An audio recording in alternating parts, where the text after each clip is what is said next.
Hi there, Tim and Zach here. We wanted to hop on and just kind of give some thoughts. Looking back at last year and where we saw the market and how the market performed, and where we saw, some opportunities, where we saw some declines in the market. We want to give you a glimpse at also, where we're going forward with this year and where we think the market is going.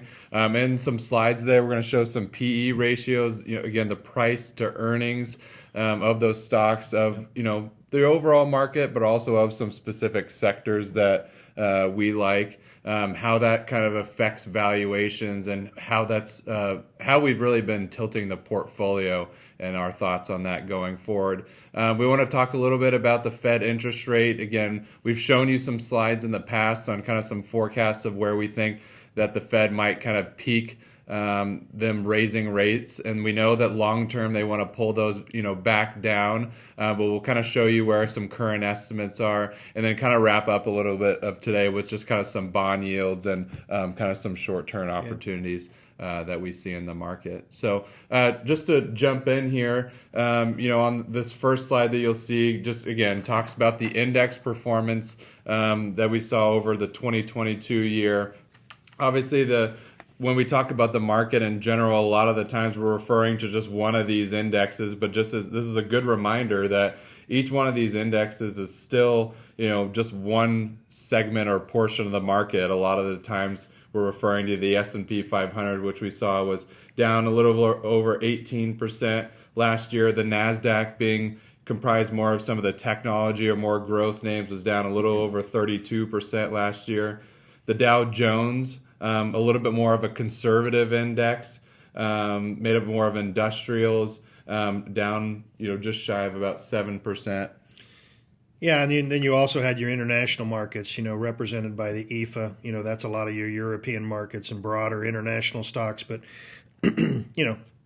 international, emerging markets, probably that Russell 2000, the last number in the box there is your broadest representation of U.S. equities, that Russell 2000. So with that segment being down 20%, it was, overall just not a very good year as it relates to stocks. And then, of course, the bonds below. And that was probably what was unusual about the year, is that normally bonds will hold up a little bit better in stock market decline years, but that was not the case. So we all definitely felt that.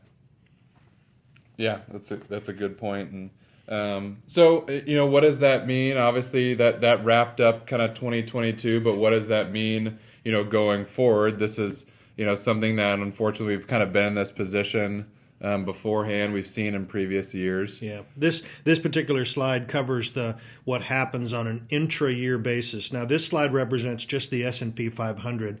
So over approximately the last 42 years.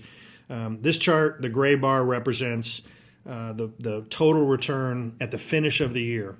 So the gray bar is what happens in the complete year. I think the more important point, you can see that the vast majority of the time the market is up. We've definitely had some years in which the market is down in the complete year, and this being yet another one of those years. But the red number is probably what I'd have you focus on. Again, you don't need to see necessarily the specific numbers, but I think the important message here is to be reminded that every given year, every one of these 42 years, the market has declined during the year at some point. That may be just a few bad days, that may be a few bad weeks, and sometimes that ends up being an entire year that ends up negative. But its volatility is, I guess the reminder is, volatility is normal, and let's keep our sights on the future in terms of, you can see what typically happens after a negative year, right? So let's continue to be optimistic about where we go going forward. As far as stock valuations, I think that's one of the most important things we should look at. And so on this particular slide, what you're seeing is a historical price to earnings on the S&P 500.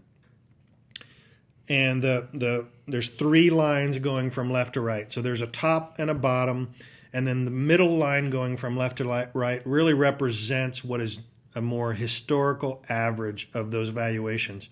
And so the interesting thing I think about this slide is that we ended the year, and that representatively, that's right there in the 16.5 times earnings range. we ended up almost dead on, Zach, to the exact pricing of what historical valuations should be. You know, in the previous couple of years, we could see that the market was beyond the upper range of what was normal, and so I guess, you know, a decline shouldn't have come as a huge shock.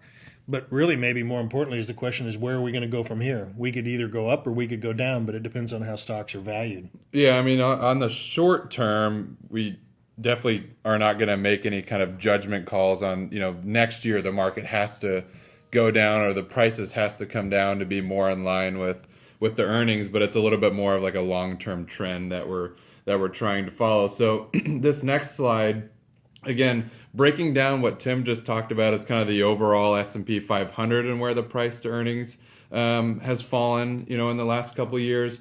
This chart really breaks down growth versus value.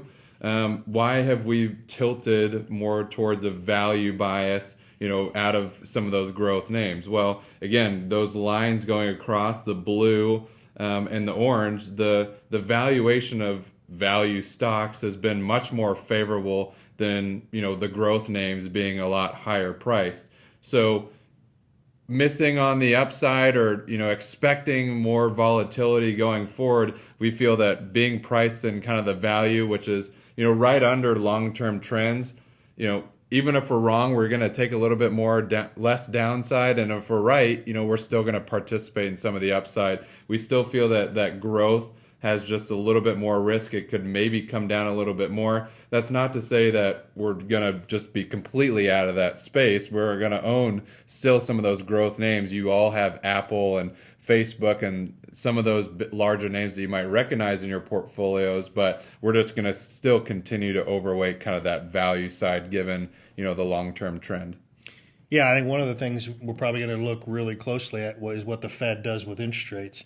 You know, that's a bond market type function, but it's going to affect stocks, both growth and value. So why don't you share with them the slide on? Yeah, we've looked at, I know we've shown this slide before in the past, so we just kind of want to get a quick update on that. If you remember, last time we probably showed you this, the expectation that we were going to peak out on the earnings rate, which on this slide you see 5.1%. You know, that didn't look as high. We weren't expecting to get over 5%. And then the long term, you know, decline, you know, those interest rates coming down wasn't so prolonged through 2026. So again, this is going to be a little bit steeper of a curve and a little bit longer drug out here than what we were expecting. But I think this still builds the story, you know, for fixed income and why this change has created it to be a much more important piece, you know, within your portfolio and how that looks. Yeah, we're gonna be watching that Federal Open Market Committee. You know, they've said that they're going to slow down on the increases, but you know, that's like the government saying we're going to spend less. They don't mean they're going to spend less. They're just going to increase their spending by less than what they have been in the past. So we'll watch that carefully and see how that plays out. I think one of the good things that happened in the second half of 2022, a silver lining, so to speak, is that yields on bonds have risen dramatically. You know, so that, again, that last chart showed the steep rise in interest rates by the Fed. And the result has been that you've got a lot of segments of the bond market that are now yielding much better. This particular slide represents, each of these gray bars from left to right represents the 12 major asset classes within the fixed income or bond space. On the left, generally speaking, these are more conservative on the left, a little bit more aggressive on the right, but that's not necessarily a perfect relationship. What I would have you focus on is this is the 10-year range. So from top to bottom on any one of those given categories, that's the normal range of return on that type of bond. The purple line through the middle represents the average yield over this last 10 years. And I think the important thing to notice is that blue dot. The blue diamond there, so to speak, represents the current yield on those investments. And what you can easily see is that because the Fed has raised rates so quickly, the yields on these investments has risen to the top of its range. And so that presents what I'm calling a silver lining. and presents an opportunity to get a much better return on fixed income investments. So whether you want to be conservative or more aggressive with your bond portfolio, again, whether you want to be more growth or more value oriented in the stock portfolio, and obviously we're going to blend all that together. Now is a great time we're adding bonds back into the portfolio. We've made several portfolio changes in the last couple months, and you should expect a couple more portfolio changes in the next few months. As soon as we can get more clear vision of what the Fed is going to do with interest rates. So thanks for joining us today. Wanted to keep this brief, talk about last year, talk about what we're seeing with valuations on stocks, both growth and value, and the tilt that we're taking there, as well the opportunity that hopefully exists going forward on bonds. So as always, we look forward to meeting with you and giving you a private update on anything relating to your specific portfolio. But if you have questions, call us, and otherwise, Happy New Year, and we look forward to working with you in 2023.